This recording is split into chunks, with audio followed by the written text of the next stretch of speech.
Assalamualaikum warahmatullahi wabarakatuh.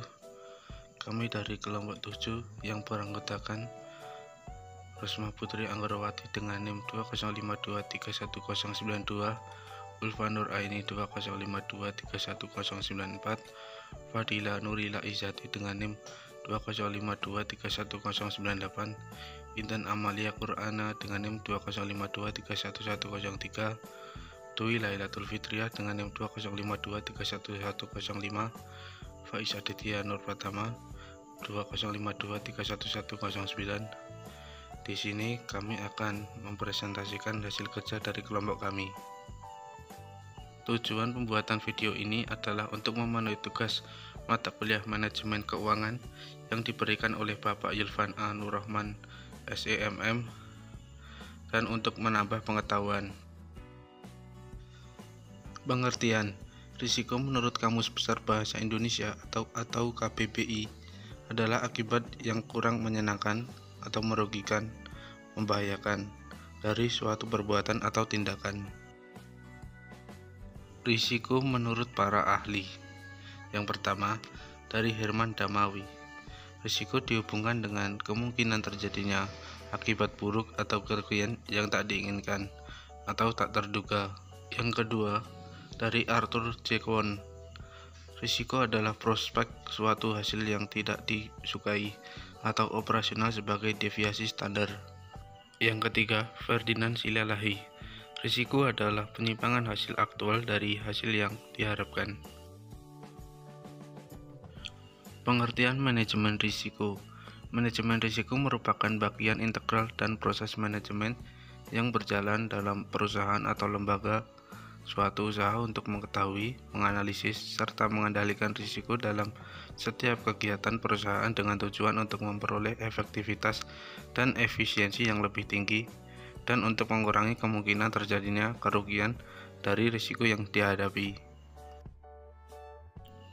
Tujuan utama dari manajemen risiko keuangan adalah untuk meminimalkan potensi kerugian yang timbul dari perusahaan tak terduga dalam harga mata uang, kredit, komoditas, dan ekuitas.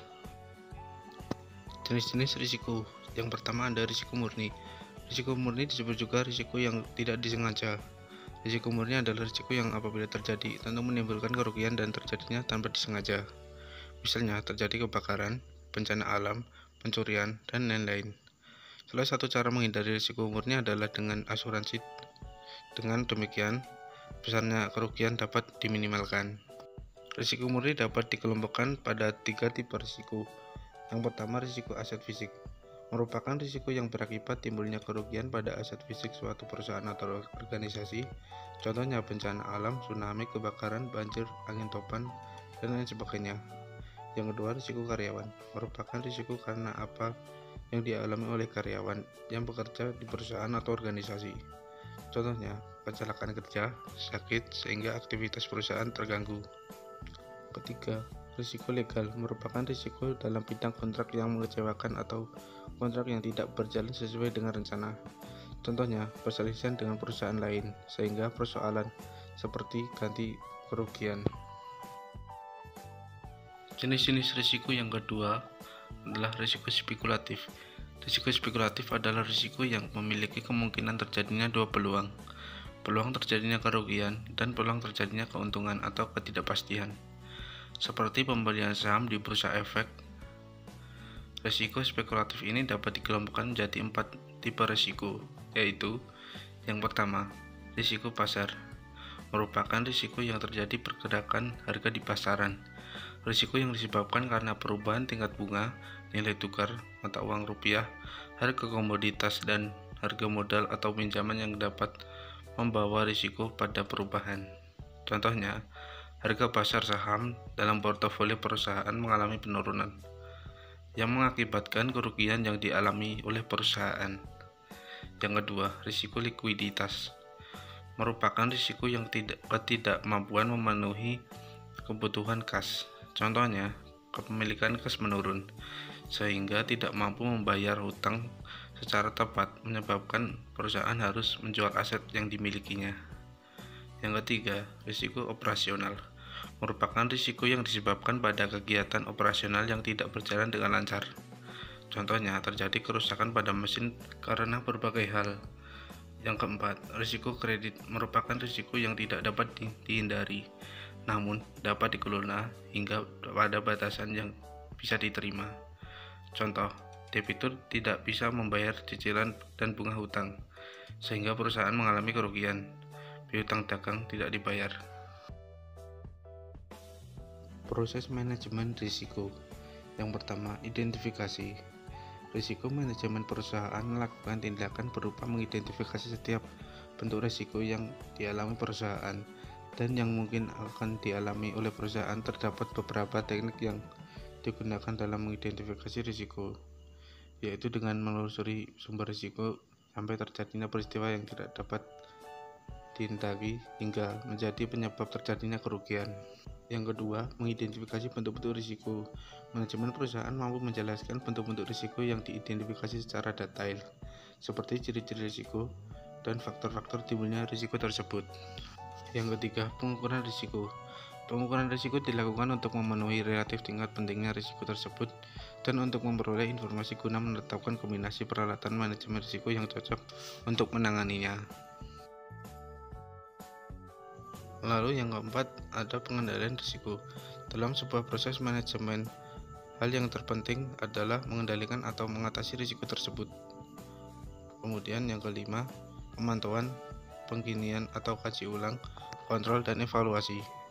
Pemantauan diperlukan untuk mengetahui adanya penyimpangan atau kendala dalam pelaksanaannya dan memastikan bahwa sistem manajemen risiko telah berjalan sesuai dengan rencana yang telah ditentukan. Dari hasil pemantauan diperoleh berbagai masukan mengenai penerapan manajemen risiko. Resiko likuiditas.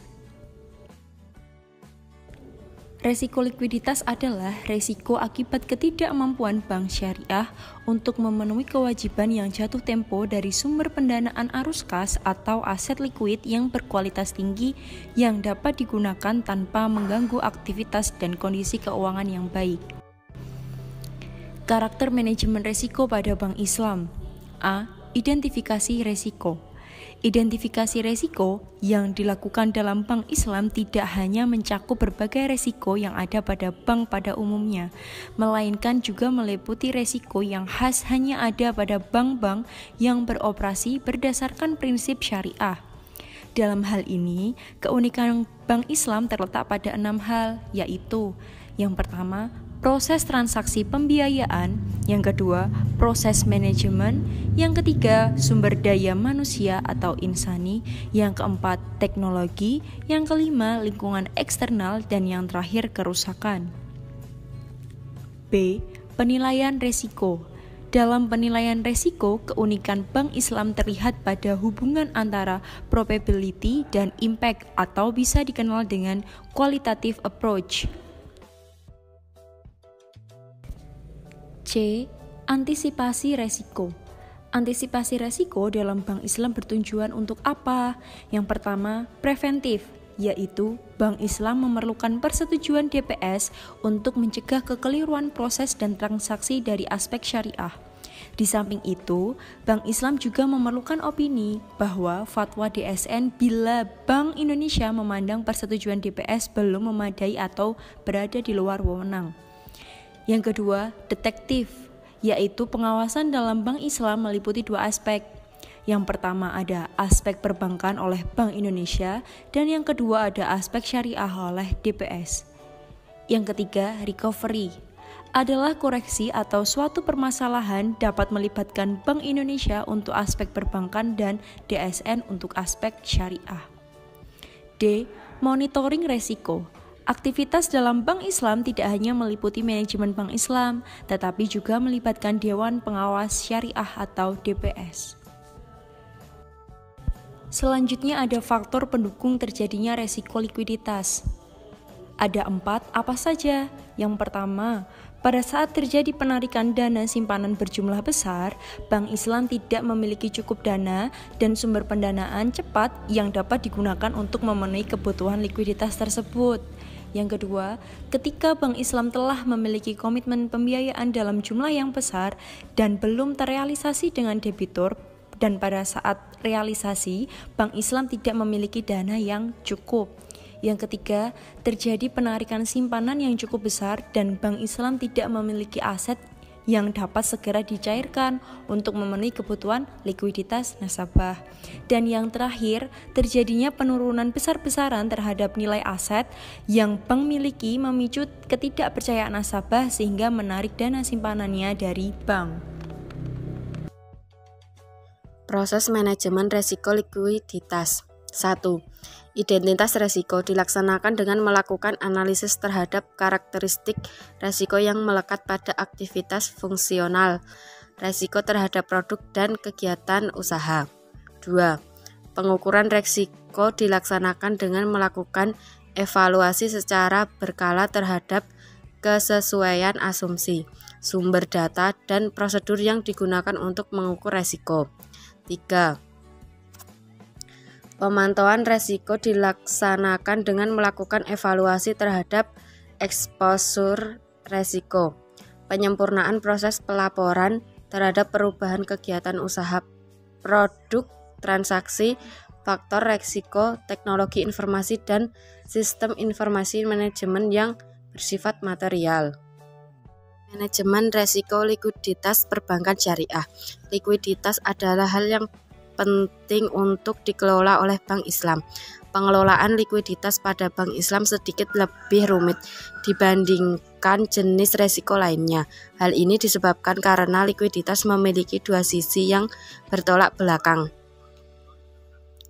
Di satu sisi, tingginya likuiditas membuat posisi bank relatif aman dan stabil. Tetapi di sisi lain, likuiditas yang terlalu tinggi justru membuat tingkat profitabilitas menjadi rendah karena aset-aset yang likuid biasanya tidak dapat memberikan tingkat imbal hasil yang tinggi. Manajemen resiko likuiditas yang baik harus diawali dengan proses pengukuran likuiditas pada Bank Islam dan diakhiri dengan berbagai strategi mitigasi resiko yang dapat dilakukan oleh Bank Islam untuk menghadapi resiko likuiditas. Secara historis, penerapan manajemen resiko pada bank syariah dalam hal ini, BI sendiri baru mulai menerapkan aturan perhitungan capital equity ratio atau CAR pada bank sejak 1992.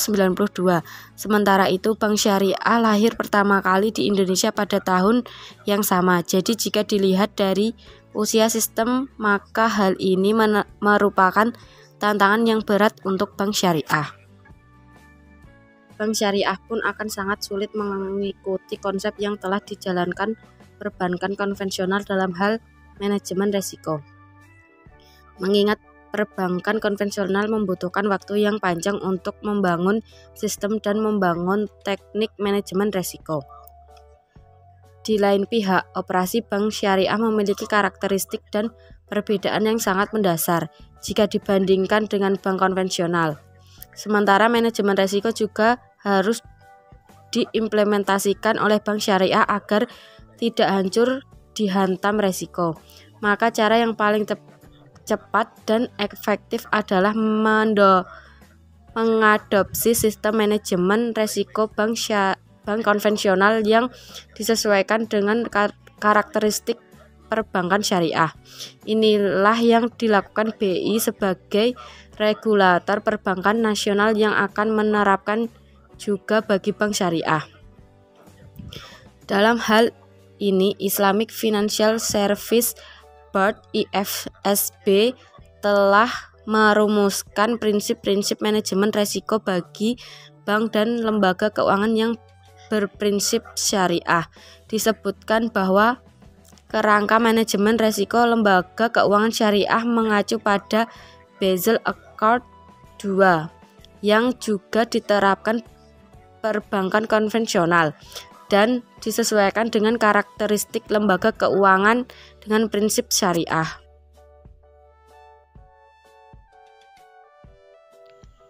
Terima kasih. Demikian presentasi dari kelompok kami. Sekian. Wassalamualaikum warahmatullahi wabarakatuh.